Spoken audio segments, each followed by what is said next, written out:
అవునమ్మా, ఆ రోజు రాజావారు రాణివారు సహాయం చేయబట్టే నేను ఈ స్థాయిలో ఉన్నాను. అది తెలిసిన విషయమే కదా. కరెక్ట్గానే చెప్పారు మావయ్య. అప్పుడు మా వాళ్ళు మీకు సాయం చేయకపోతే ఈరోజు ఇంత పెద్ద కోటీశ్వరులు అయ్యేవారు కాదు కదా.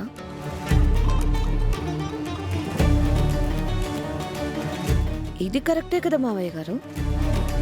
నిజాన్ని ఒప్పుకోవడానికి నేనెప్పుడూ సంకోచించనమ్మా. వాళ్ళు ఇవ్వకపోతే ఈ స్థాయికి రావడానికి ఇంకొంచెం ఆలస్యమై ఉండేదేమో. కరెక్టే. అసలు దీని ప్లాన్ ఏంటి? ఏం చెప్పాలనుకుంటోంది? ఇప్పుడు నేను అడిగేది ఏంటంటే మావయ్య గారు, మా వాళ్ళు ఇచ్చిన భూముల్లోనే మీరంత పెద్ద ఫ్యాక్టరీలు కట్టారు. ఇన్నేళ్లుగా సక్సెస్ ని చూస్తున్నారు. వేల కోట్లు దాని మీదే సంపాదించారు. దాని మీద వచ్చిన లాభాల్లో నుంచే మిగిలిన బిజినెస్లు స్టార్ట్ చేసుంటారు. మూల కారణం అదే అయినప్పుడు ఆ మేజర్ షేర్ నాకే కదా రావాలి. మేజర్ షేర్ నాకే కదా రావాలి. మేజర్ షేర్ నాకే కదా రావాలి.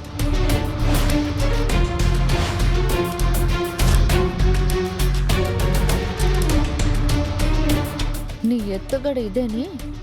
నువ్వు అసలు వాళ్ళ మనవరాలివే కావు. ఆ ఆస్తి మీద కన్నేసావా?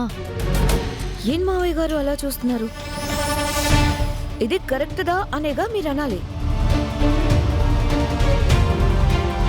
అదెలా అంటారు రోజా? ఎలా అనకూడదో చెప్పండి అత్తయ్య. ఫూలిష్ గా మాట్లాడుకో.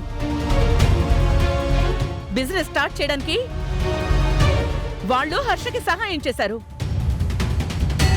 ఎదురేమీ ఆశించనే లేదు. ఆ భూమి ఇవ్వాలని చెప్పలేదు. అది వాళ్ళ సంస్కారం. మీకు ఆ సంస్కారం ఉందని అనుకుంటున్నాను మావయ్య గారు. ఇది అయ్యగారిని టార్గెట్ చేస్తేనే ఇది అనుకున్నది అవుద్ది అనుకుంటున్నట్టుంది. అక్కవని ఆలోచిస్తున్నానే.